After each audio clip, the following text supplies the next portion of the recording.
opinan lo siguiente: ¿existe la nueva escuela mexicana? Sí, en el discurso. ¿Existe la nueva escuela mexicana? Sí, en el artículo 3º constitucional, en la intención de impulsar una política educativa.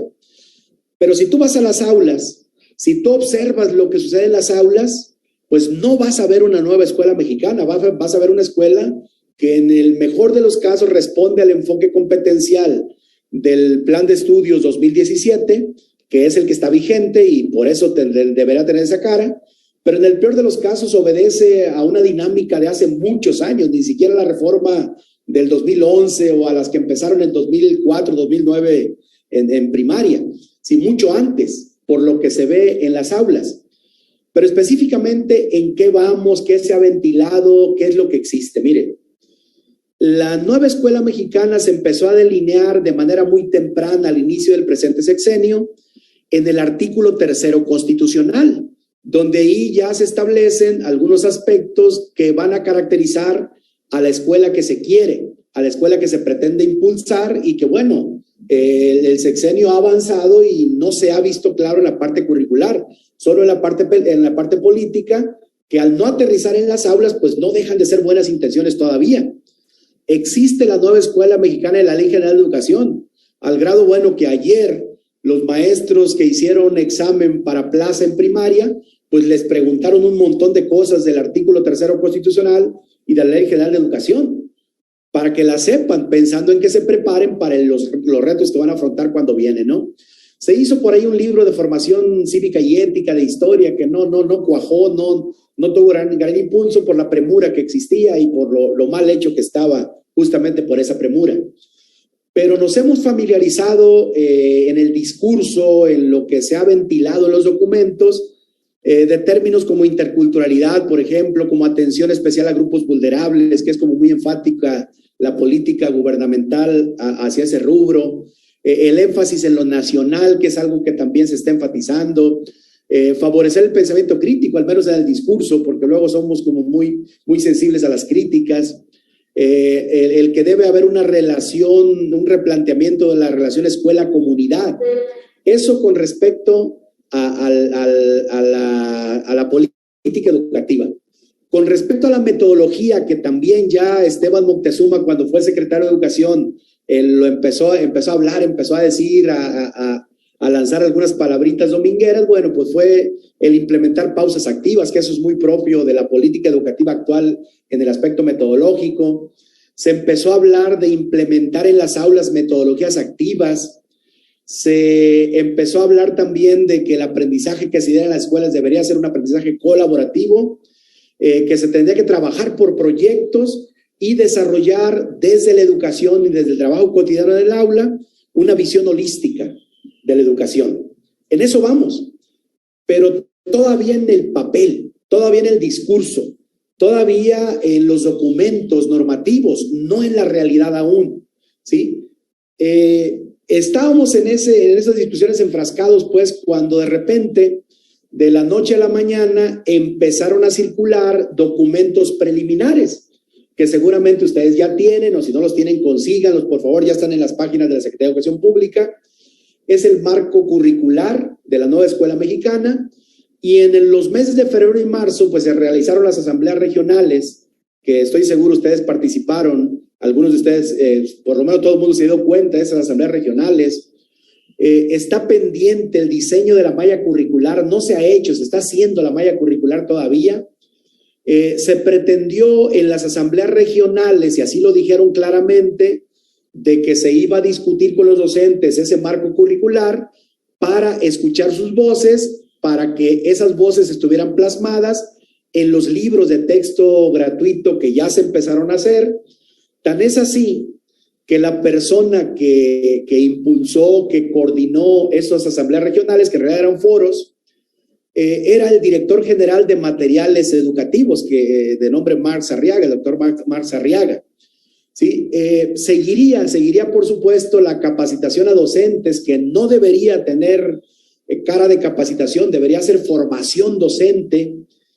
Y bueno, esa formación docente no se había hablado cómo iba a ser, cuándo se iba a implementar, cómo tenían que hacerse, hasta que el día 15 de mayo la secretaria de Educación, la maestra Delfina Gómez, pues ahora sí dio el anuncio, que se desdibujó, que casi no tuvo impacto ese anuncio de cómo iba a ser la capacitación, porque todo el mundo estaba enfocado más bien en de cuánto iba a ser el aumento salarial, ¿no? Era lo que estaba esperando, pero sí dijo la secretaria que la capacitación, bueno, la formación docente iba a hacerse pausada, iba a hacerse con calma, iba a tener cierta profundidad, cierta relevancia, y propuso para ello 2 fases intensivas de capacitación. Al inicio del ciclo escolar una fase intensiva, a la mitad del ciclo escolar otra fase intensiva, y durante todos los meses en las sesiones de consejo técnico que se iba a abordar ese tema para ir formando a los docentes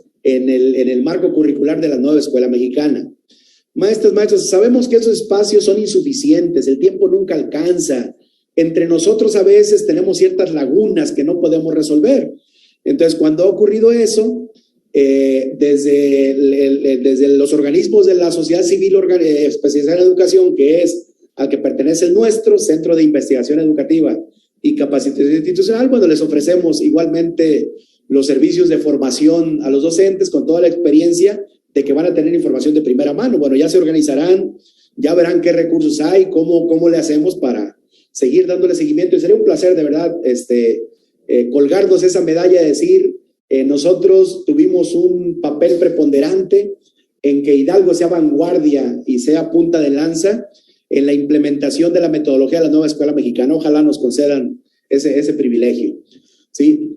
Por otra parte, bueno, viene la implementación de los planes y programas de estudio que a lo que están dando a conocer las autoridades, pues no será el próximo año, al menos no plenamente, no de manera generalizada, porque se pretende que el próximo ciclo escolar todavía sea de formación, de información, de elaboración de materiales, ¿sí? Entonces, aquí lamentablemente estamos ante el escenario, pues no muy halagüeño, no muy favorable, de que se va a generalizar la puesta en marcha de una reforma curricular o de un marco curricular cuando el sexenio ya está prácticamente en los estertores, a finales.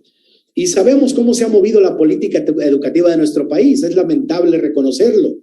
Sabemos que cuando llega un gobernante distinto, aún sea del mismo partido, ¿sí?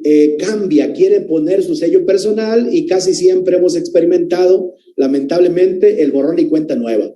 Es tiempo de darle continuidad a los planes y programas de estudio. Es tiempo de hacer escuchar nuestra voz para decir, oigan, ¿a qué estamos jugando? La educación es un asunto serio.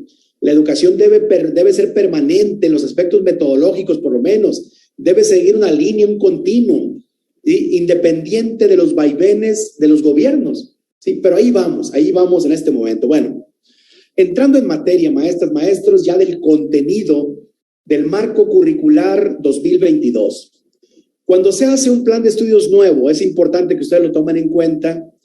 Lo primero que el diseñador curricular define, piensa, estructura y plasma en documentos es el perfil de egreso. Y la pregunta a la cual da origen el perfil de egreso es la siguiente. ¿Qué tipo de ciudadano, qué tipo de egresado queremos formar? Y tomando lo que dice el artículo 3, lo que dice la Ley General de Educación, lo que dicen los preceptos legales, normativos, éticos, filosóficos, pues se va plasmando ese punto de llegada, ese rasgo del perfil de egreso que se tiene que ir abonándole día con día, mes con mes, ciclo escolar por ciclo escolar, bueno, ahora fase por fase, porque ya cambia la terminología también. ¿Sí? ¿Qué tipo de ciudadano queremos formar? Y los elaboradores del marco curricular decidieron que fueran 7 rasgos del perfil de egreso. Esos 7 rasgos del perfil de egreso se los voy a parafrasear, se los voy a explicar así un poquito más sencillo, más entendible, con términos un poquito más comunes, porque luego como que la redacción hace que nos perdamos un poco. Miren, rasgo del perfil de egreso número 1, ¿sí? El rasgo del perfil de egreso número 1 dice, reconocen que todo ser humano tiene derecho a contar con una identidad personal y colectiva. Y hasta ahí me quedo. ¿De qué trata el rasgo del perfil de egreso número 1? Bueno, en abonarle cotidianamente al desarrollo integral del ser humano. Un ser humano saludable, un ser humano estable emocionalmente, un ser humano formado integralmente, porque ese ser humano integralmente, al entrar en interacción con otros, que es su familia, que es su comunidad inmediata, la influye. Pero al mismo tiempo, el individuo es influido por la propia comunidad. Y en esa relación dialéctica individuo-comunidad, las personas cuentan con una identidad personal, pero también con una identidad colectiva. Y la comunidad influye a las personas y las personas influyen a la comunidad. Entonces, se pretende con este rasgo de perfil de egreso que entendamos esa relación dialógica individuo-comunidad, persona-colectividad, ¿sí? Para que vayamos haciendo una espiral ascendente de progreso, de mejora, para que las comunidades progresen por la intervención de los individuos y que al mismo tiempo esa comunidad influya a los nuevos individuos en esa comunidad. Rasgo del perfil de egreso número 1, formar la identidad personal, pero también la identidad colectiva, ¿sí? El rasgo del perfil de egreso número 2, miren, en resumidas cuentas, palabras más, palabras menos, retoma el precepto juarista de que el respeto al derecho ajeno es la paz. Y habla de formar individuos que tengan una identidad étnica, pero también una identidad nacional, y que reconozcan la diversidad que existe y que esa diversidad pues vaya rigiendo el actuar personal y el actuar colectivo con respeto a la ley, ¿sí? Con apego a derechos humanos. El respeto al derecho ajeno es la paz. Esto, digamos, el rasgo del perfil de egreso número 2, pues trata de abonarle a la ideología mexicana, a la política educativa mexicana, a la política internacional mexicana que nos ha distinguido. Como es una cultura de paz, como es una cultura de respeto a los demás, de respeto a la diversidad, no intervencionista, ¿sí? Algo de eso se asume en el rasgo del perfil de egreso número 2. En el rasgo del perfil de egreso número 3, fíjense, quiero enfatizar lo siguiente. Cuando se empezó a delinear la nueva escuela mexicana, se habló de lo siguiente. Se habló de poner a la comunidad como centro. Y cuando se habló de poner a la comunidad como centro, sucedió que empezaron las voces críticas a decir que íbamos directo al comunismo. ¿Cómo es posible que si la comunidad se privilegia ponerse al centro, los individuos se van a desdibujar, los individuos van a desaparecer? ¿Sí? Y bueno, el rasgo del perfil de egreso número 3 enfatiza en que no es así. Enfatiza en el hecho de que no puede haber comunidad, maestras, si no hay individuo. No puede haber comunidad si no hay individuo. Y no puede haber comunidad progresista, no puede haber comunidad que tenga rasgos favorables, positivos, de ayuda a los demás, si no formamos individuos integralmente. Y el rasgo del perfil de egreso número 3 habla de valorar las potencialidades del individuo, cognitivas, físicas, emocionales, a partir de las cuales se mejoran las capacidades personales y se aplica el pensamiento crítico, se toman decisiones de manera libre, consciente, responsable, se ejercen los derechos, se promueve una alimentación saludable, actividad física, salud sexual y reproductiva, y que los individuos interactúan en contextos afectivos, lúdicos, artísticos, recreativos, deportivos, así como parte de un proyecto de vida saludable, libre de adicciones y de violencia. No es otra cosa más que el desarrollo integral del ser humano, ¿sí? Es decir, apostarle al individuo formado integralmente para que ese individuo a su vez, en su momento, influya en la comunidad, ¿sí? El rasgo del perfil de egreso número 4 claramente tiene una tendencia ecologista, de formar individuos que aprendan a cuidar el medio ambiente, que identifiquen los problemas medioambientales y que busquen soluciones de manera colaborativa. El rasgo del perfil de egreso número 5 se centra en los lenguajes. Lenguajes, que es una palabra de moda, es una palabra que actualmente va a tener mucha relevancia y vayamos familiarizándonos con ellos, ¿sí? Es decir, el reconocer, el impulsar desde la escuela personas que se expresen, que expresen esa cosmovisión, esas ideas, esa sensibilidad, pero utilizando diversos lenguajes. Y por lenguajes estamos entendiendo el español, sí, pero también el inglés como lengua extranjera, pero también el arte como una forma de lenguaje, y también la lengua de señas mexicana como otro lenguaje, y por supuesto las lenguas indígenas. Entonces, la escuela tiene que cambiar su perspectiva para darse cuenta que existen formas de intercambiar ideas, cosmovisiones, desde la perspectiva de ciertos grupos y personas que se comunican de diferente forma, ¿sí? Entonces, los lenguajes va a ser algo preponderante que se debe privilegiar en la formación de los nuevos individuos. El rasgo del perfil de egresos número 6 es metodológico. El rasgo del perfil de egresos número 6, en él subyace la metodología, cómo se va a trabajar. Y se va a trabajar en la interpretación de fenómenos, de hechos, de situaciones históricas, culturales, naturales, sociales, ¿sí? Formando personas en las cuales se desarrolle, se despierte la curiosidad para indagar fenómenos, para explicarlos con base en razonamientos, en modelos, en datos, ¿sí? Aprendizaje basado en fenómenos, metodologías activas, ¿sí? Aprendizaje situado. Es prácticamente lo que propone el rasgo del perfil de egreso número 6.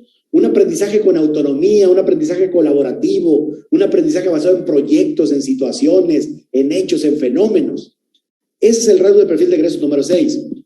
Y finalmente, el rasgo del perfil de egreso número 7, ojo, es el que da pie a cambiar la organización escolar para que los grados no desaparecen, simplemente se subordinan a las fases.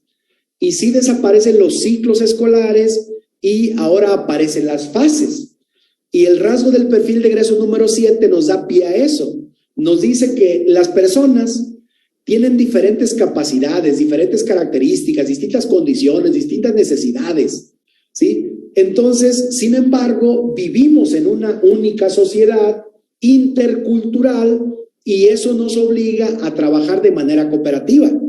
Pero como somos tan distintos, bueno, entender que cada quien aprende a su ritmo y habrá que aprender a respetar el ritmo de cada quien, ¿sí?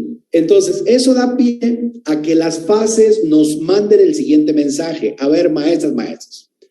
Un contenido de aprendizaje y un diálogo de aprendizaje lo vamos a poner igualito para una fase que abarca, en el caso de primaria, 2 grados. Sí, la fase 1 corresponde a educación inicial, la fase 2 corresponde a preescolar, pero la fase 3, 4 y 5 corresponden a primaria. Y la fase 3 abarca primero y segundo, la fase 4, tercero y cuarto, y la fase 5, quinto y sexto. Entonces, van a ser, escúchenlo muy bien, los mismos contenidos y diálogos para primero y segundo, los mismos contenidos y diálogos para tercero y cuarto, y los mismos para quinto y sexto, para cada fase. Entonces, el mensaje es muy claro. A ver, maestros, ese contenido lo vamos a empezar en primero. Y lo vamos a ir abordando paulatinamente y lo que no alcance a abarcar en primero, pues lo logrará en segundo. ¿Sí? Vamos a empezar en tercero y si no lo logra en tercero, bueno, tiene cuarto para lograrlo. ¿Sí? Entonces las fases indican eso. Es decir, vamos a empezar en este grado, pero vamos a culminar en el siguiente. Y esto obviamente va a tener impacto en la evaluación, sobre todo para motivos de acreditación, para motivos de promoción de fase, ahora no de grado ni de ciclo, no de fase. Entonces, eso va a tener que cambiar, tenemos que apropiarnos de otra racionalidad en ese sentido, y lo que va a ir marcando qué tanto se le debe avanzar en cada grado, ahora le vamos a llamar progresiones de aprendizaje.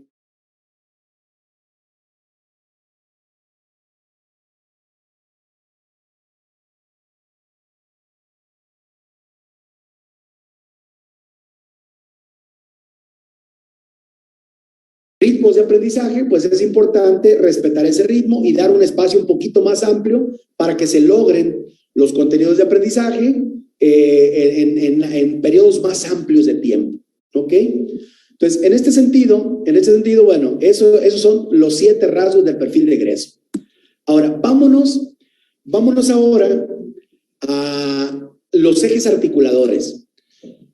El marco curricular 2017, ¿sí? se mueve en 7 ejes articuladores, propone 7 ejes articuladores. Pero quisiera poner en claro primero qué son los ejes articuladores y qué papel tienen. Bueno, ¿qué es un eje, maestras, maestros?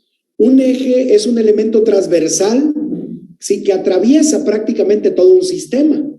Y es la línea en torno a la cual se van tejiendo elementos que van normando el funcionamiento prácticamente de todo el sistema. Bueno, el marco curricular 2022 propone 7 ejes articuladores. ¿Qué son los ejes?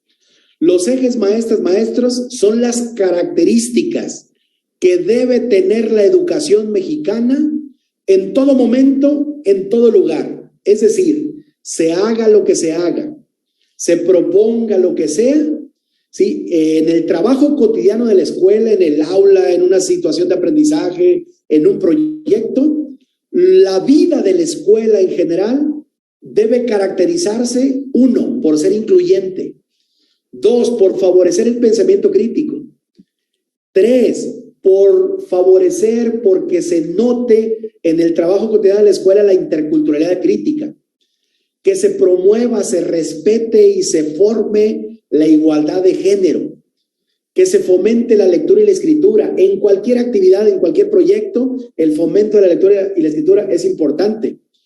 Que se promueva, que se estimule la educación estética, la apreciación del arte, la sensibilidad, ¿sí? Y la vida saludable. Es decir, las características de la nueva escuela mexicana deben ser estas 7. Inclusión, pensamiento crítico, interculturalidad, equidad de género, lectura, escritura, educación estética, vida saludable. Eso debe caracterizar a la escuela. Entonces, estés haciendo un proyecto de ciencias, estés trabajando en el aula, en la apropiación de algún contenido de aprendizaje, debe ser con un enfoque inclusivo, crítico, con equidad de género, etcétera, etcétera. Lo que marcan los ejes articuladores. En resumen, los ejes articuladores no son otra cosa más que las características que debe tener la escuela en todo momento y en todo lugar, ni más ni menos. Entonces, ese elemento va a ser importante que lo reflexionemos muy bien. Algo que ha ocasionado cierta conmoción, cierta crítica a veces, es la desaparición de las asignaturas y la sustitución de las asignaturas por 4 campos formativos, que son lenguajes, saberes y pensamiento científico, ética, naturaleza y sociedad, de lo humano y lo comunitario. 4 ejes formativos. Ahora, algo que debe quedar muy claro es lo siguiente, maestros y maestras. La eliminación de las asignaturas no representa, y quiero ser muy enfático en eso, la desaparición de los contenidos disciplinares, de los temas, de los saberes cotidianos. Es decir, se subordinan las asignaturas, se subordinan los conocimientos disciplinares para trabajarse en el marco de un campo formativo, pero no desaparecen. Yo no puedo trabajar, por ejemplo, un proyecto de ciencias en el campo formativo de saberes y pensamiento científico si no sabemos lo elemental de qué es una célula, cómo se reproduce una célula, partes que componen una célula. Y ese es un contenido disciplinar de ciencias naturales, de biología específicamente. Entonces, no significa que los saberes disciplinares desaparezcan. No, existen, se van a promover, se van a trabajar, pero subordinados y en el marco de campos formativos. ¿Sí? Entonces, los campos formativos de alguna manera, son la opción que encontró la autoridad hoy para quitar la tentación de la parcelización del conocimiento, ¿sí? De la fragmentación del estudio de la realidad. ¿Sí? Porque las asignaturas, eso era lo que promovían demasiado, la fragmentación de la realidad, desde las matemáticas, desde las ciencias, desde el español. Y ahora, para quitar esa tentación, dijeron las autoridades, vamos a trabajar campos formativos, ¿sí? Y los campos formativos son 4. Ahora, Dentro de esos campos formativos, por supuesto que están implícitas las asignaturas, no como asignaturas, sino como un conjunto de saberes disciplinares. Por ejemplo, en el campo de lenguajes hay 5. En el campo de lenguajes entra el español como lengua materna. Entran las lenguas indígenas como lengua materna. ¿Sí? Entra la lengua de señas mexicana como una lengua de grupos importantes de seres humanos. ¿Sí? Entra las artes también como un lenguaje y entran las lenguas extranjeras, principalmente el inglés. Entonces son 5 lenguajes: español, lenguas indígenas, inglés, lengua de señas mexicana, y entra artes como un lenguaje también. Entonces los contenidos disciplinares de estas asignaturas se trabajan de manera conjunta, ¿sí?, para desarrollar esa cosmovisión de la que hablaba el perfil de egreso en el campo formativo de lenguajes. En saberes y pensamiento científico, que es el segundo campo formativo, entran principalmente las ciencias sociales, biología, física y química, ciencias naturales, biología, física y química, pero entra también, además de la biología, física y química, entra matemáticas y tecnología. Entran estos dos campos, ¿sí? Matemáticas y tecnología. Entonces, ahí entran. Entonces, los conocimientos, digamos, de saberes y pensamiento científico están agrupados en esas 5 asignaturas: biología, física, química, matemáticas y tecnología. Hay un debate con respecto a las matemáticas. La comunidad matemática del país ha estado protestando mucho porque no se incluye el pensamiento matemático, y ellos argumentan que el pensamiento matemático pues es muy diferente del pensamiento científico. Veamos, si esto realmente es un marco curricular que está en construcción, que es perfectible, que es dinámico, pues tal vez lo incluyan más adelante. Por lo pronto no está, así como tal, ¿no? El campo formativo número 3 se llama ética, naturaleza y sociedad. ¿Sí? Aquí entran básicamente las 3 ciencias sociales. ¿Sí? Entra historia, geografía, formación cívica y ética. Y además repiten de alguna manera las ciencias de la naturaleza, porque se llama el campo ética, naturaleza y sociedad. Y en el último, en el campo formativo de lo humano a lo comunitario, entra lo socioemocional. ¿Sí? Entra la educación física como el cuidado de la salud, y entra la tutoría como el acompañamiento personal, pensando en lo que decía yo al principio. Hay que formar un ser humano integral para que le pueda abonar al desarrollo comunitario, pero hay que avanzar primero lo humano, luego lo comunitario, y luego lo comunitario influye a lo humano en una espiral dialéctica de progreso.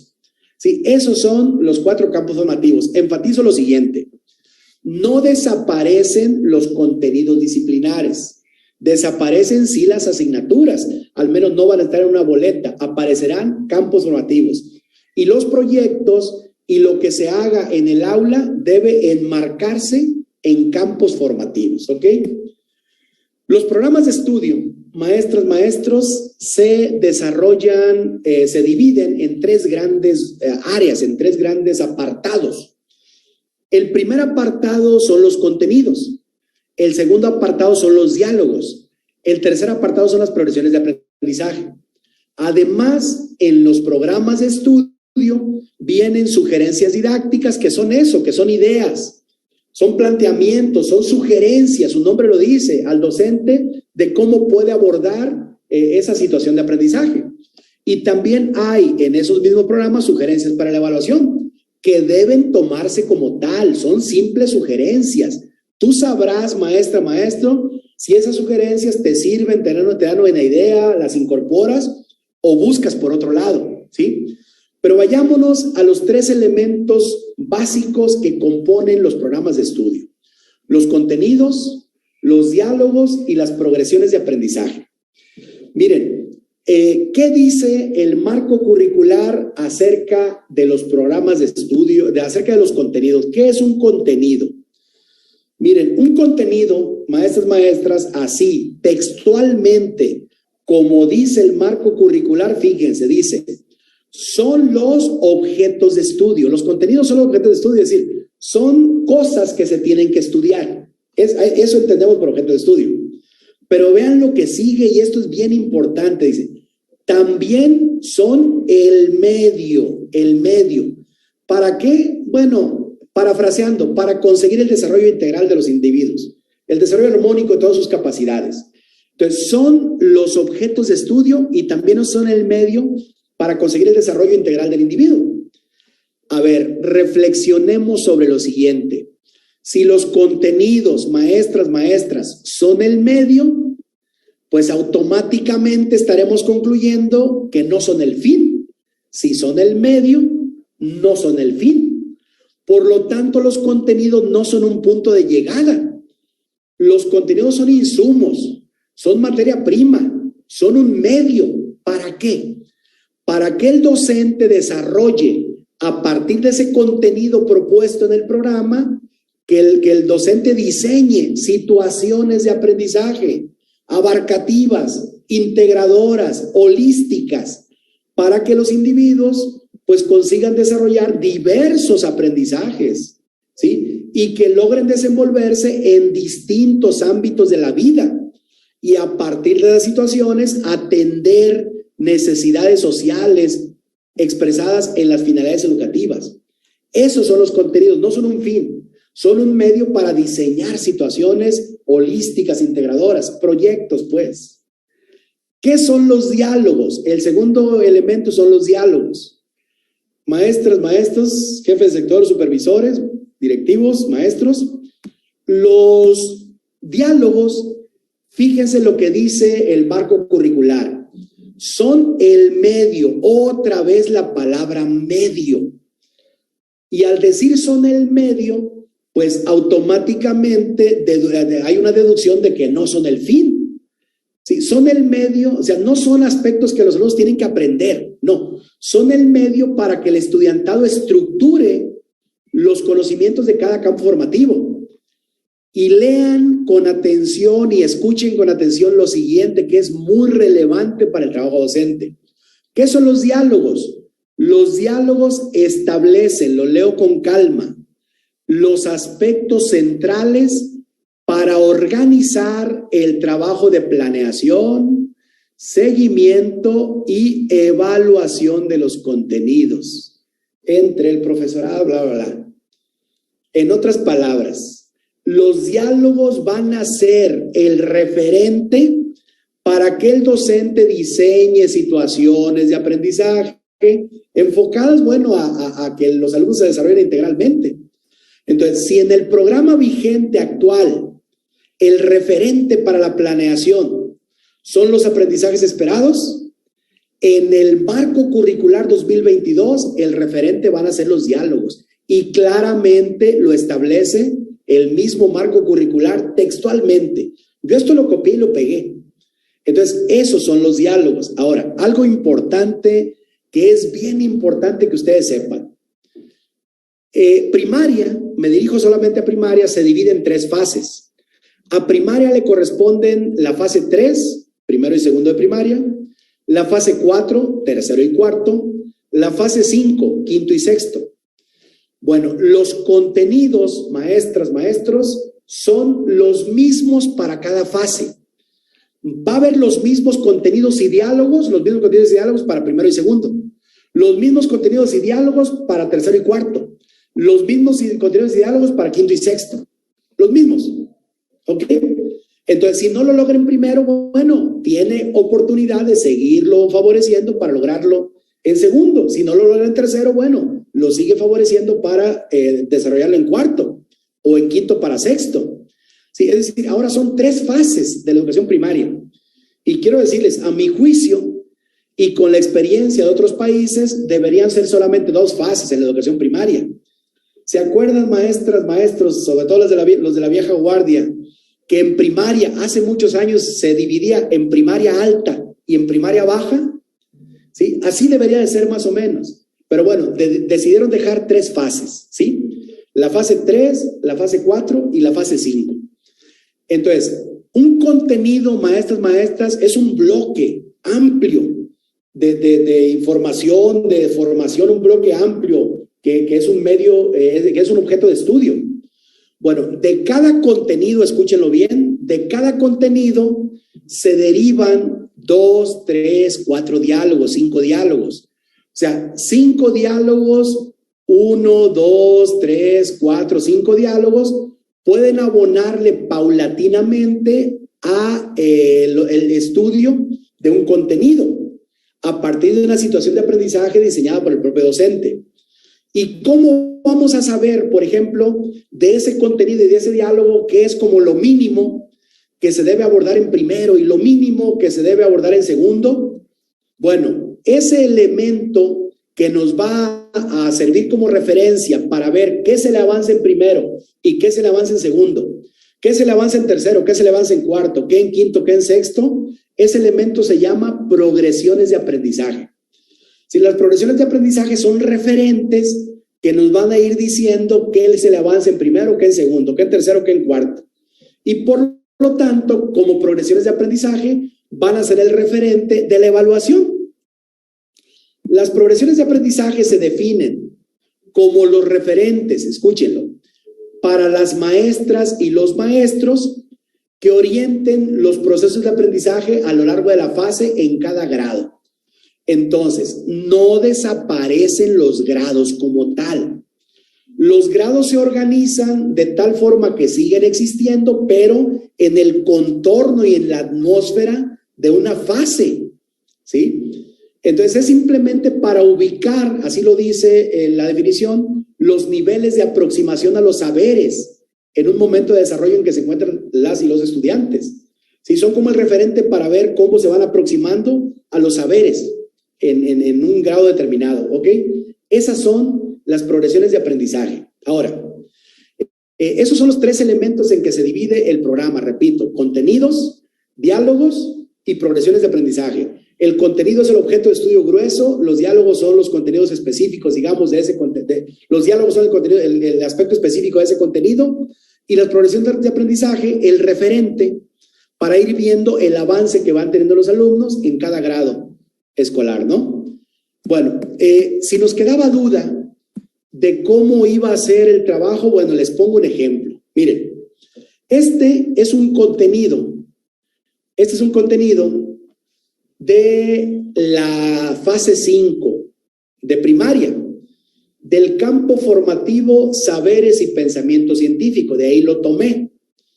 El contenido dice, vamos a leerlo con calma, vamos a analizarlo con calma. El contenido dice, conocemos las etapas del desarrollo humano, el funcionamiento de los sistemas circulatorio, respiratorio e inmunológico y sus interrelaciones, así como sus implicaciones en la salud humana y ambiental, con el apoyo de la numeración y manejo de datos e información. Ese es el contenido, ¿sí?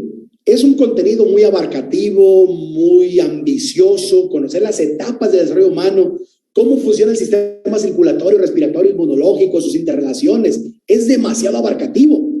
¿Cuánto tiempo nos va a llevar ese contenido? Bueno, yo creo que 2 meses, ¿sí? Es demasiado ambicioso, muy abarcativo. Bueno, lo que vamos a ir abordando de manera más específica para irle abonando ese contenido son los diálogos. Y este es un diálogo nada más, pero hay más. En el primer diálogo dice, modelamos la estructura y función de los sistemas circulatorio, respiratorio e inmunológico para explicar su interrelación en el funcionamiento del cuerpo humano y con la salud ambiental, y practicamos acciones a favor de su cuidado mediante el uso de números naturales, decimales, manejo de datos e información. Nótese cómo se mezcla aquí. En el campo formativo de saberes y pensamiento científico se mezclan las ciencias, pero también las matemáticas y también la tecnología, que son las cinco áreas involucradas en este campo de saberes y pensamiento científico, ¿no? Entonces, este diálogo de que modelamos la estructura de los sistemas circulatorios, bueno, debe ser el referente para que el docente se pregunte, a ver, Con ese diálogo como referencia de modelar la estructura del sistema circulatorio respiratorio para explicar la interrelación que hay con la salud ambiental y la salud, y el funcionamiento del cuerpo humano, con ese, ¿qué proyecto puedo hacer? ¿Qué situación de aprendizaje con mis alumnos puedo diseñar? Una situación holística, abarcativa, integral, ¿sí? Que abarque más de una asignatura, que abarque muchos contenidos o muchos aspectos disciplinares, muchos saberes, una integración de saberes. Y si yo les preguntara qué podemos hacer, mire, la respuesta puede ser, podemos hacer una maqueta de los sistemas circulatorio, respiratorio, inmunológico. Sí, podemos hacer una investigación, que es otro proyecto, y exposición. Podemos hacer una dramatización, ¿sí? de los sistemas respiratorio y circulatorio. Podemos hacer un proyecto al respecto. Es decir, es el referente para que el docente diseñe situaciones de aprendizaje abarcativas, integradoras, holísticas. ¿Ok? Y cuando estemos trabajando eso, tomando como referencia los diálogos y los contenidos, pues yo debo ir revisando los de quinto grado qué deben aprender de ese proyecto, qué deben aprender de esa situación de aprendizaje.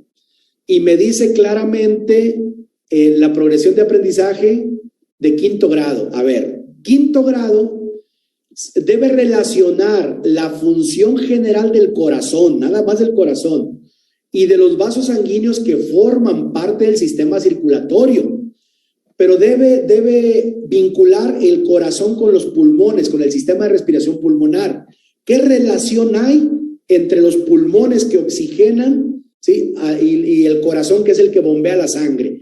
¿Cómo el sistema, la respiración pulmonar, le aporta el oxígeno a la sangre para que sea bombeada a través del corazón y las células estén oxigenadas, ¿sí? Entonces, pero también vamos a ver los factores del ambiente que inciden en la salud de los sistemas circulatorio y respiratorio, a partir de modelos de proporcionalidad, recolección de información, registro, lectura de datos, tablas, gráficas, analizando, por ejemplo, un proyecto como el COVID, ¿sí? Que está tan en boga, que es algo muy significativo para los alumnos, ¿sí? Entonces, eso le avanzaría, le abonaría, sería el referente para quinto grado. Sexto grado, bueno, si ya quinto vio eso, en sexto se relaciona el sistema inmunológico con el funcionamiento de otros sistemas, las condiciones ambientales, la salud humana, por medio del uso de números naturales, decimales, porcentajes y la lectura de datos en tablas, gráficas, barras, para tomar decisiones encaminadas al bienestar común y practican acciones para fortalecerlo, ¿no? Eso es en sexto grado, ¿no? Entonces, nótese cómo los diálogos y los contenidos son el insumo, son el medio, ya lo veíamos en la definición, para que el docente elabore, estructure, diseñe proyectos integradores, holísticos, abarcativos, que integren saberes, para que los alumnos vayan desarrollando facultades, capacidades, ¿sí? En aras de una formación integral, holística, no disciplinar, más utilitaria, más de uso cotidiano, más de interrelación con la comunidad, con el trabajo cooperativo, ¿sí? Que va más enfocada a la formación integral del ser humano que a la asimilación de contenidos y saberes nada más, ¿ok? Bueno, ya enfilándonos a la parte final, enfilándonos hacia la culminación de esta charla. Miren, si nos quedaba duda de cómo debe ser el trabajo en el aula, cómo debe ser el trabajo en la escuela, miren, les invito a leer el apartado 4.8 del marco curricular.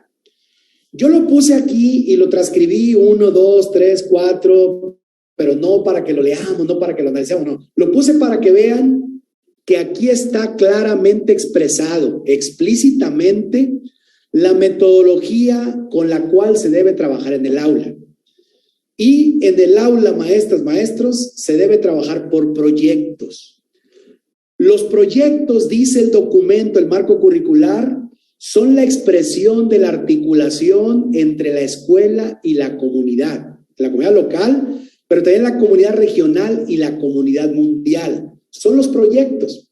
Y luego hay una cantidad de información amplia que nos habla de cómo tiene que ser ese trabajo. Proyecto lo justifica, pues. ¿Qué hace posible identificar los contenidos curriculares? Bla, bla, bla. No lo voy a leer. Me voy a tener en un párrafo, ¿sí?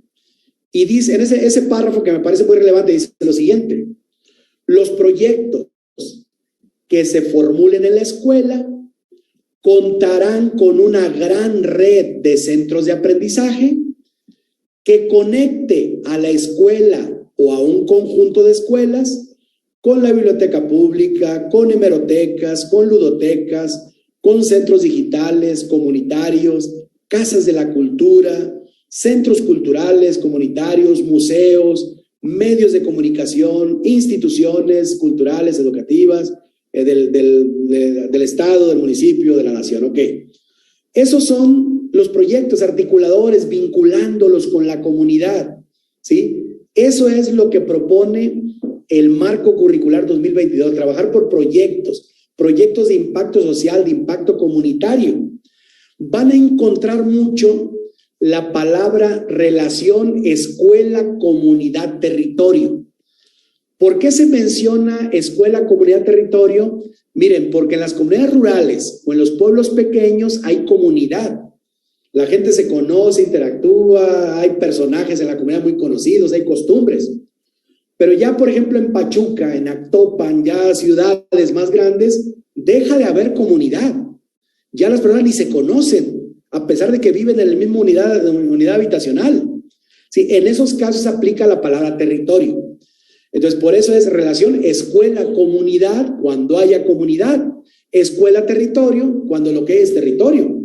Pero al final de cuentas, la comunidad que se forma es la comunidad educativa, la comunidad escolar, ¿sí? En relación con el territorio, en las comunidades grandes, donde no hay comunidad, ¿sí? Para que le entendamos, pues, este punto. Bueno, finalizo con lo siguiente, que les va a quedar muy claro de qué se trata. Miren, ¿cómo podemos convertir a la escuela en formadora de conciencia a través de una visión holística desde la metodología? Se los explico y con eso termino y con eso dimensionamos los retos que nos esperan y las tareas en las cuales habrá que trabajar y habrá que ir aterrizando. Miren, en resumidas cuentas, lo que debemos formar en nuestros docentes, lo que debemos trabajar en las escuelas, en la formación, no en la capacitación, en la formación, es lo siguiente. Miren, los problemas de relevancia social, las situaciones que le son familiares a las personas, como la cosecha, como el cambio climático, como la noticia de la cual se habla, como el problema de la basura, como el problema de la delincuencia, etcétera. Esos problemas de relevancia social, el docente o el conjunto de docentes, el colegiado de docentes de la escuela, los debe convertir en situaciones de aprendizaje, ¿sí? Esas situaciones de aprendizaje, de entrada, nos debe quedar claro lo siguiente: no las podemos abordar desde la perspectiva de una asignatura o de una disciplina. Imposible. Las situaciones de aprendizaje que se toman de la realidad son complejas y esa complejidad se aborda solamente de manera multidisciplinar. Desde las matemáticas, desde las ciencias, desde el español, desde el lenguaje, desde las diferentes áreas. Entonces, el trabajo multidisciplinar debe ser parte del lenguaje cotidiano, ¿sí? Entonces, son proyectos integradores, holísticos, que abarcan campos formativos diferentes, asignaturas distintas, porque la situación de aprendizaje es compleja, ¿sí? Y debemos entender lo siguiente: cuando se trabaja por proyectos, cuando se trabaja de esta manera, de manera holística, un tanto más suelta, no tan apegado a los contenidos, sino a desarrollo de capacidades, estamos tratando de formar no cognición, no asimilación de contenidos, no. Le debemos abonar al desarrollo de una visión metacognitiva. La metacognición significa más allá del conocimiento. La metacognición es la conciencia de lo aprendido, cómo aprendo, dónde aprendo, con quién aprendo, ¿sí? Adicionalmente a la metacognición, se trata a través de los proyectos que son interactivos, que son de construcción social, del trabajo colaborativo, favorecer la visión heurística.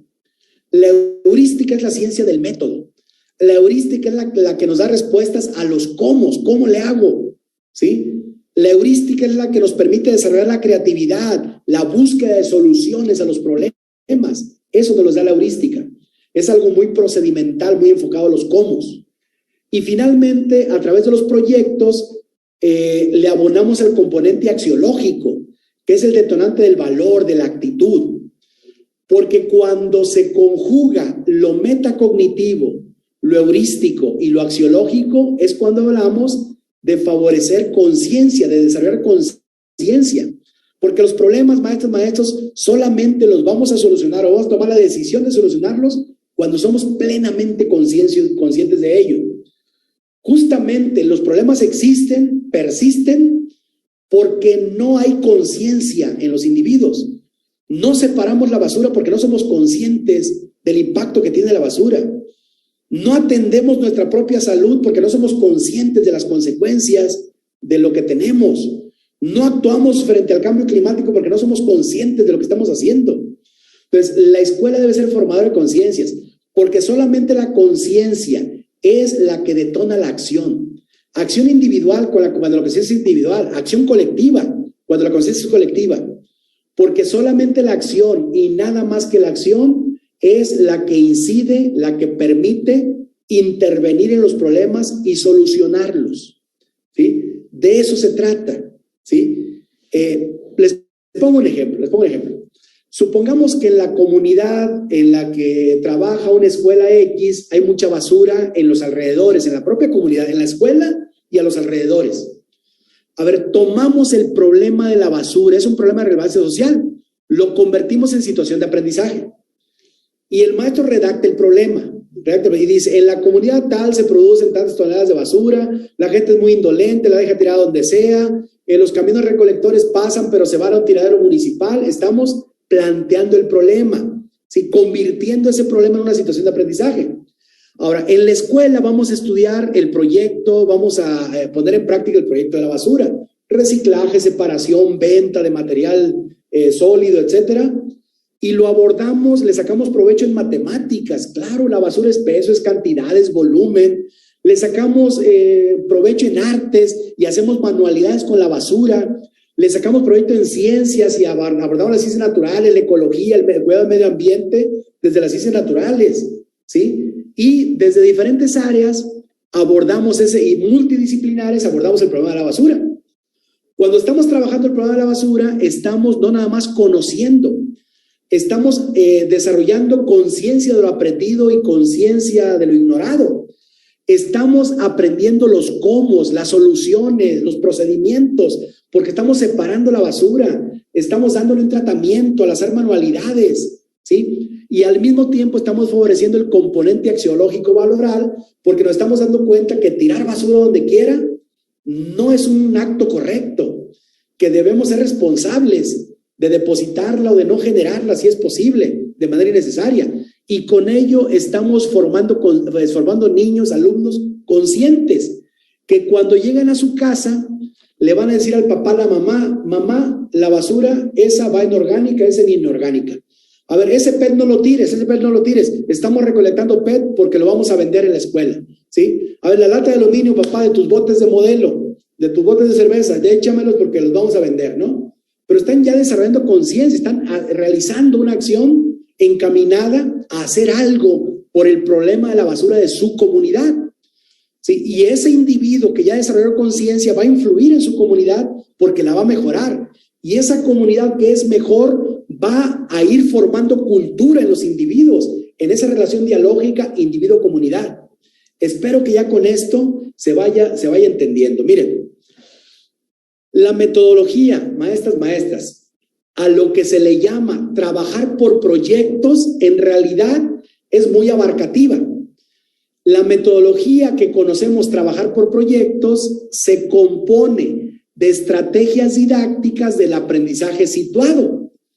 tales como, y vayámonos familiarizando porque es parte de la tarea que nos vamos a llevar, ¿sí? Estudiar lo que es un ABP, aprendizaje basado en problemas. Estudiar lo que es aprendizaje basado en proyectos. Aprender lo que es aprendizaje basado en fenómenos. Aprendizaje basado en desafíos o retos. Aprendizaje basado en casos. Aprendizaje basado en el servicio. Aprendizaje basado en incidentes críticos. Hay más. Hay problemas, casos, proyectos, fenómenos, desafíos, aprendizaje basado en el servicio, incidentes críticos, en juegos, en investigación, en TIC. Sí, hay más. Pero estos son solo algunos que por los límites temporales de esta plática, pues no es posible abordar cada uno, pero quiero simplemente ponerles un ejemplo de cómo se trabaja y cómo se debe trabajar y de qué manera le abonamos a las diferentes áreas. Miren, tengo entendido que ustedes están ahorita, al menos cuando está grabando esta conferencia, hay un grupo reunido en Huejutla y en Hidalgo. Yo he estado en Huejutla, la Huasteca hidalguense, y hace un calor de los 1000 demonios. Bueno, muy cerca de ahí, hacia la Huasteca Potosina, hay un pueblo, una ciudad pequeña llamada Tamuín, ¿sí? Seguramente algunos lo conocen porque es parte de su región, ¿sí? Bueno, ahí documentamos un caso, documentamos una situación que ahorita les voy a decir cómo se trabaja y cómo esta situación se puede tomar como ejemplo. Miren, les voy a poner un ejemplo de aprendizaje basado en problemas. En Tamuín, de repente, las casas se empezaron a llenar de aires acondicionados. Es decir, la construcción que había tradicional de materiales de la naturaleza, que era propio de las comunidades donde están ustedes ahí, pues de repente se empezó a llenar de cemento las calles, material que no es muy amigable con el medio ambiente, concreto, tejas de asbesto, terrible para el calorón. Y obviamente cuando empezó a haber ese calorón terrible, bueno, no se puede vivir, ustedes ahorita porque están en aire acondicionado tal vez, pero en las zonas de muchísimo calor, si no es con aire acondicionado, pues tal vez no se pueda vivir, ¿no? Bueno, pero se originó a raíz de la cantidad grande de aires acondicionados que la gente conseguía en abonos chiquititos. Resultó que cuando llegaba el recibo de la luz, se empezó a gestar un problema social, ¿sí? ¿Cuánto paga la gente de aire acondicionado allá ahí en la Huasteca cuando tienen el tiempo de mayor calor? ¿Sí? Se empezó a gestar un problema social, ¿sí? Que era el altísimo consumo de energía eléctrica y el excesivo cobro, a tal grado que la gente o comía o pagaba la luz, no había otra, un verdadero problema. Bueno, ese es un problema de relevancia social. Bueno, ese problema, un grupo de maestros lo convirtió en situación de aprendizaje y lo redactó. En la comunidad de Tamuín existen aires acondicionados en diferentes casas. A veces las casas no están acondicionadas para tener clima artificial y hay filtraciones que hacen que el consumo sea excesivo porque está constantemente trabajando, bla, bla, bla, ¿no? Bueno, ese problema del alto consumo de energía eléctrica se tomó como problema para analizarse en la escuela. Paso número 1, se redacta el problema, se les da a los alumnos redactado, escrito, para que los alumnos en equipo lo lean. Van a leer y van a tratar de entender ese problema, ¿sí? Le estamos abonando con eso a la comprensión de la lectura y le estamos abonando a la negociación de conceptos para verificar que todos estemos entendiendo lo mismo. Ya es un avance en el área de lenguajes, ¿ok? Y si alguien no habla, pues le tienen que explicar el problema con señas, si está en lenguaje de señas mexicana. Y si alguien habla una lengua indígena, pues se lo tienen que explicar en su lengua indígena, en la propia escuela, ¿sí? Para que lo entienda el maestro, los compañeros, pero lo tienen que entender, ¿no? Leen y comprenden el problema. Segundo paso, a través del intercambio de puntos de vista, enlistamos lo conocido de lo desconocido. Y con eso le estamos abonando a la metacognición. ¿Qué conozco y qué ignoro del problema? No, pues yo conozco lo que son los aires acondicionados, pero no sé ¿Qué diferencia hay entre un mini split y un aire de ventana? ¿Por qué consume más energía eléctrica el de ventana que el mini split? Y es un área de oportunidad de aprendizaje, ¿no? Ya estoy haciendo metacognición, ¿sí? Otra persona dice, oigan, pues yo no conozco, no sé cómo funciona el medidor para medir la energía eléctrica, porque te han de cobrar lo que quieren, porque ¿cómo te das cuenta cuántos kilowatts estás consumiendo? ¿Sí? Entonces, en ese momento, pues tiene que haber la intervención, investigar qué es un kilowatt, cómo se mide un kilowatt, cómo funciona el medidor, y ahí ya tenemos una investigación compleja que ya no estamos abordando desde el lenguaje, estamos abordando desde la física, desde las matemáticas, ¿sí? Y ya lo estamos integrando desde la tecnología, porque el aire acondicionado es tecnología. Y vean cómo estamos integrando la multidisciplina en ese proyecto de buscar ahorrar energía eléctrica, de buscar hacer conciencia de la energía eléctrica. Estamos aprendiendo procedimientos de los cómo, por ejemplo, en esa campaña que hicieron los alumnos cuando tomaron ese ABP, por ejemplo, se dieron cuenta que en la Comisión Federal de Electricidad había un programa que se llamaba, no sé si existe todavía, Cambia tu viejo por uno nuevo, ¿sí? Refiriéndose a refrigeradores y aires acondicionados, maestras, no se emocionen. Iban a cambiar a la Comisión Federal de Electricidad un refrigerador viejo por uno nuevo y les daban una bonificación. O los focos, las lámparas incandescentes las cambiaban por bombillas ahora de LED, que es lo más ahorrador, ¿no? Y empieza ese intercambio. Bueno, están aprendiendo los cómo hacerle para ahorrar energía eléctrica, cómo acondicionar una casa para que no consuma tanta energía eléctrica cuando está el aire acondicionado prendido, cómo enfriar la casa primero, es decir, están aprendiendo procedimientos creativos, heurísticos, buscando soluciones para ahorrar energía eléctrica. Y por consecuencia y por lógica, pues están desarrollando el valor, la actitud de ser ahorradores de energía eléctrica.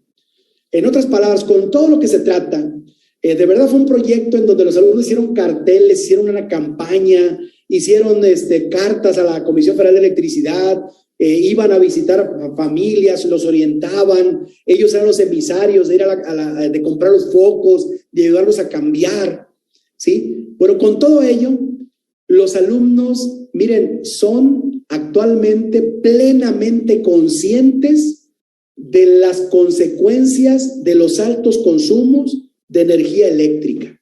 Son son conscientes de ello. Y los alumnos, la escuela está contribuyendo a que se haga algo, que se tomen decisiones, que haya acciones individuales y colectivas para hacer que se resuelvan los problemas de relevancia social. Bueno, este proyecto les platico. Los maestros querían que fuera de un bimestre, nada más. Pues terminó el bimestre y ¿qué creen? Los alumnos dijeron, no, lo seguimos. A tal grado que la escuela siguió su curso normal, tradicional, y los alumnos siguieron con el proyecto, apoyados por algunos maestros. Fuera ya del horario escolar, ¿eh? Bueno, al final del proyecto, hicieron suma de cuánto consumían los hogares, ¿sí?, en energía eléctrica antes del proyecto y después del proyecto, ¿sí? Le ahorraron a su comunidad con números contantes y sonantes, le ahorraron 60 millones de pesos. Desde un proyecto de la escuela, de esas dimensiones estamos hablando, maestros.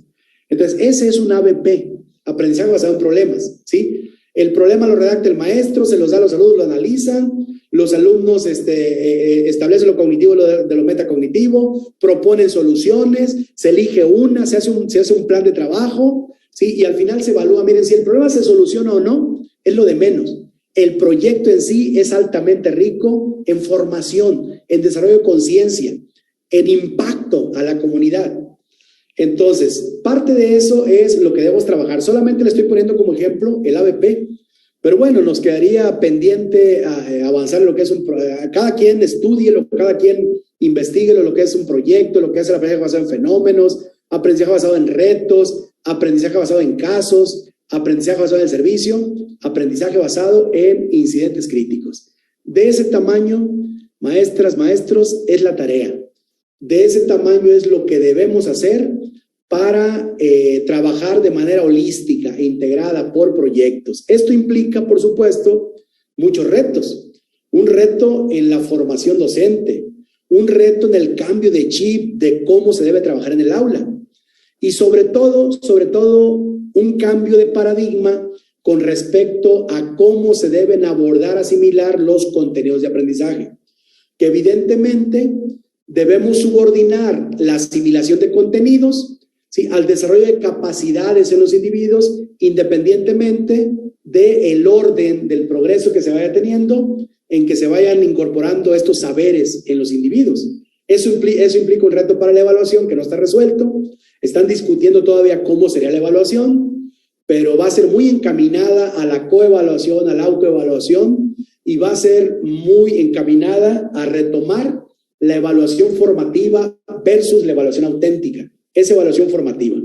Y maestros, pues es lo que le podemos abordar en este momento, lo que le podemos abonar, lo que podemos dar en este momento como adelanto de lo que vamos a realizar. Así que, pues, si hay alguna pregunta, estaré a la orden.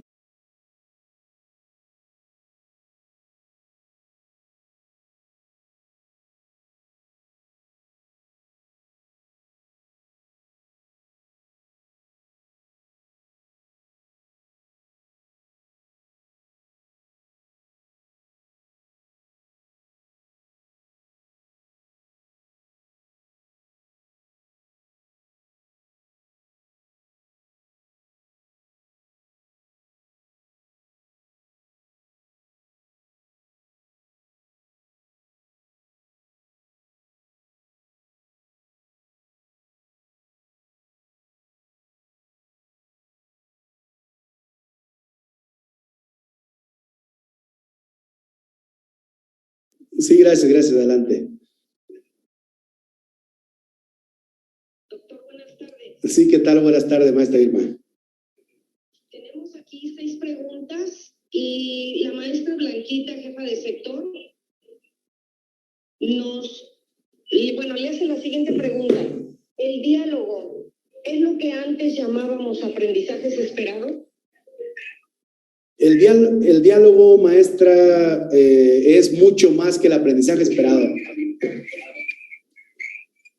El diálogo es demasiado limitativo. Perdón, el aprendizaje esperado es demasiado limitativo.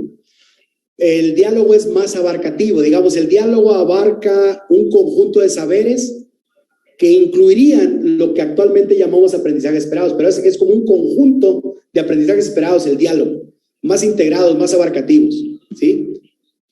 Entonces, ese sería el diálogo. No es propiamente un aprendizaje esperado, pero sí va en el mismo sentido. A tal grado que antes el referente de la planeación era el aprendizaje esperado. Hoy el referente es el diálogo, ¿sí? Lo que pasa es que un aprendizaje esperado se logra en muy corto tiempo. Un diálogo es una relación pedagógica en la cual se van asimilando, se van desarrollando saberes, ¿sí? Y el tiempo es mucho más extenso para lograrlo, para favorecerlo. Pero sí, podríamos decir eso, en resumidas cuentas, que el diálogo, repito, es un conjunto de saberes que estarían integrados, digamos, los aprendizajes esperados. Pero sí va en el mismo sentido, estaría como en la misma categoría. Ok, gracias. El maestro Juan Ángeles pregunta si la nueva escuela mexicana tiene una integración mundial con la globalización. Miren, es algo que está a debate, Los impulsores de la política educativa mexicana hablan de crear una pedagogía mexicana. Inclusive hay quienes dicen que esta es una pedagogía del sur, ¿sí? Nada más falso que eso. No podemos abonarle exclusivamente a la formación de un ciudadano nacional sin pensar en la globalidad, ¿sí? Es decir, la globalidad, la formación del ciudadano global va a venir con la anuencia de las autoridades educativas, sin la anuencia o a pesar de la prohibición o de las limitaciones que pongan. Estamos en una dinámica mundial internacional de la que no podemos, a la cual no podemos dejar de pertenecer, ¿sí? Es una ciudadanía global que se forma de manera natural, ¿sí? Les pongo un ejemplo de esto. Miren, estuvimos en Finlandia hace 3 años y estuvo Esteban Moctezuma allá también, muy cerca de la estancia nuestra. Y gran parte de lo que estamos viviendo actualmente son metodologías de vanguardia, de lo que se propone, pues, metodologías de vanguardia que están revolucionando sistemas educativos como el de Francia, como el de Bélgica, como el de Holanda, como el de Finlandia, como el de Suecia, donde se trabaja por proyectos, donde no hay asignaturas, ¿sí? Y donde se favorece el desarrollo de capacidades. De repente hay polémica, por ejemplo, entre si las competencias se quedan o no, porque desde los impulsores de la política educativa actual dicen que la competencia es demasiado neoliberal, demasiado utilitaria, demasiado formado, demasiado imperialista. Miren, creo que no lo han entendido bien. Competencia, maestras, maestros, competencia es capacidad. Es un conjunto de capacidades. Competencia es la capacidad del individuo para aprender a resolver problemas de la vida cotidiana, para relacionarse, para trabajar en equipo, ¿sí? De manera contextualizada. Entonces, no creo que no se ha entendido bien. Confunden competencia con competir, ¿sí? Lo están cambiando ahorita por capacidades, pero si tú vas a un diccionario especializado y ves que es una capacidad, te van a decir que es lo mismo que competencia, ¿sí? Un conjunto de saberes, procedimientos, actitudes contextualizado para resolver problemas en un momento determinado, ¿sí? Entonces, tratando de responder a la pregunta, no podemos ya a estas alturas cerrarnos a formar individuos con una identidad solamente nacional, desde una pedagogía nacional, sin pensar en la globalidad, ¿sí? Más bien habrá que blindar a nuestros futuros ciudadanos, pues para que tomemos lo bueno de esa globalidad y que podamos repeler lo malo, como lo han hecho en Finlandia, por ejemplo, que tiene una identidad nacional a toda prueba a través de sus escuelas y a través de sus maestros, pero al mismo tiempo son los ciudadanos más globales del mundo, ¿sí? Pero son los más cuidadosos de su propia cultura, de su propio idioma, al grado tal que sobrevivieron 100 años de ocupación soviética y 500 años de ocupación sueca, ¿sí? A ese grado estamos hablando. ¿Y saben qué fue lo que hizo que sobreviviera a esa cultura finlandesa? Lo lograron sus maestros y lo lograron sus escuelas, ¿sí? Por eso tienen tanto prestigio social los maestros de allá. Entonces, no creo que podamos limitarnos a una formación nacional. Tenemos que abonarle a la ciudadanía global, ¿sí? Sin perder, obviamente, la identidad nacional, por supuesto. La siguiente la hace el maestro Fred y dice, ¿cómo evaluar el aprendizaje del alumno por proyectos? Miren, es un asunto que está a debate ahorita. Yo les podría responder en este momento cómo evaluarlo desde la metodología actual que está en el enfoque competencial, ¿sí? Pero como no lo quieren tomar como tal, no lo están haciendo. Pero un proyecto, fíjense lo que es un proyecto. El proyecto es el medio a través del cual los individuos manifiestan un desempeño.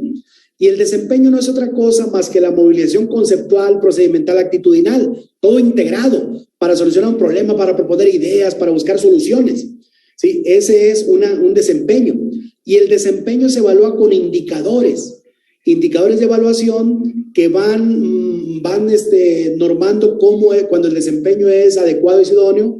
Y los indicadores son, por ejemplo, termina su trabajo en tiempo y forma, colabora con sus compañeros al trabajar en el equipo, muestra sensibilidad frente a las opiniones de los demás, muestra tolerancia ante opiniones diversas a la suya. Díganme si eso no es formación integral. Díganme si eso no es conciencia social, ¿sí? No es una cuestión de competir con el otro, no. Los indicadores yo los pongo. Y los indicadores son prácticamente una herramienta que al maestro le permite llevar a su grupo a donde sea, desarrollar lo que sea. Entonces, esos indicadores que evalúan el desempeño se enmarcan en una herramienta de calificación que puede ser una lista de cotejo, una escala estimativa, una rúbrica, principalmente una rúbrica, y a partir de la rúbrica se evalúa el desempeño de los estudiantes al realizar un proyecto. Esa es evaluación formativa, porque los resultados de la evaluación nos van a dar información que me va a permitir tomar decisiones para retroalimentar, para reafirmar lo aprendido en los individuos y poder poner énfasis en lo que a mí me interesa formar en mis individuos. Así se evalúa un proyecto. pero esa es metodología del enfoque competencial, que es la que están como negando. Yo opino que la evaluación es universal, que la evaluación es única, y están enfatizando y lo están dejando muy ambiguo diciendo, va a ser una evaluación formativa, no con indicadores. Pues si no es con indicadores, ¿con qué entonces? ¿Sí? Más bien el tipo de indicadores es el que se tendría que cambiar, ¿sí? Entonces el asunto de lo nuevo está a debate. A mí no me queda duda cómo se puede y cómo se debe evaluar un proyecto y cómo puedo enfatizar lo que yo quiero enfatizar a través de los indicadores. Sí, pero es con indicadores y herramientas de calificación, preferentemente rúbricas. Sí, porque los proyectos son abarcativos, son holísticos, y las rúbricas nos enfatizan en qué se hace. Esto, por ejemplo, sucede en países que ya trabajan proyectos en algunas partes del mundo y practican mucho la coevaluación, la autoevaluación y la heteroevaluación para un proyecto, ¿sí? El maestro les da su punto de vista. A ver, de este indicador yo los vi en un nivel perfectible todavía en proceso, pero ¿ustedes cómo se sintieron? No, pues sí, coincido con el maestro. A ver, ¿ustedes cómo lo vieron, los compañeros? Entonces, un proyecto, cuando hay indicadores claros, se puede someter a diferentes estrategias de heteroevaluación, coevaluación y autoevaluación, que creo que es lo que se debe hacer. Y de mí se acuerdan que se va a llegar a esa conclusión, ¿sí? Pronto. No podemos sacarle la vuelta, porque son preceptos universales de la evaluación.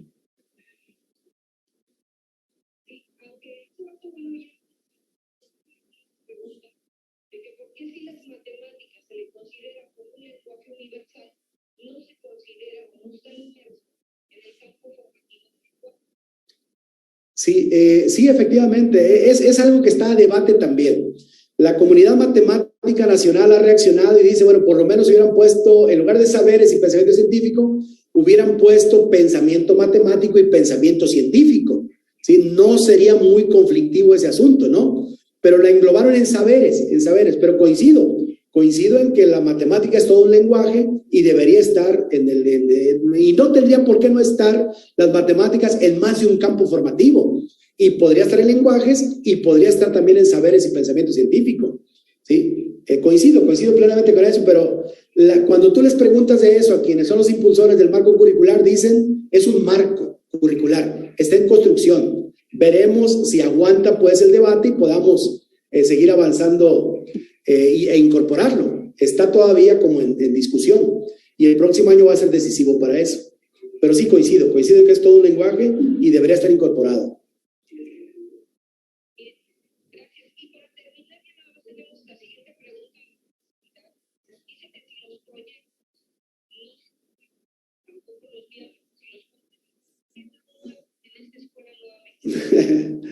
Miren, lo nuevo es la propuesta y la reafirmación de que se haga, ¿sí? Porque luego lo incorporamos al discurso, nada más, pero en la práctica no se ve.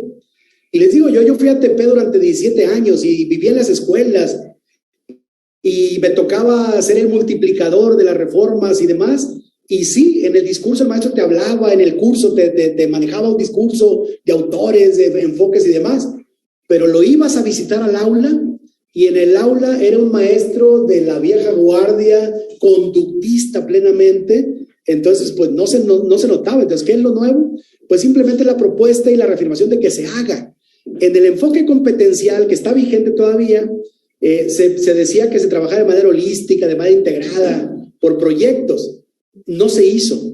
Nos seguimos todavía en la parcela de la asignatura, seguimos todavía en la fragmentación del conocimiento. Entonces, básicamente no es algo nuevo, efectivamente, es algo que ya se conoce. El trabajo por proyectos es antiquísimo. Preescolar ya lo trabajó en los 90. Kilpatrick, el padre del método de proyectos, pues ya lo trabajaba desde 1901, ¿sí? Y es algo, y no han cambiado los pasos, ¿sí? Básicamente lo nuevo es, pues que ahora sí se haga, ¿no? Que se implemente, pero efectivamente coincido en que no es nuevo, ¿sí?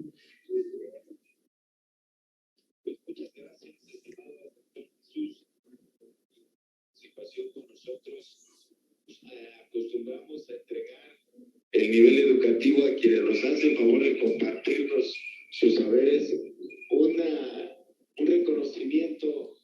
Esperamos entregártelo en forma personal, estimado Jesús.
amigo, con tu visión.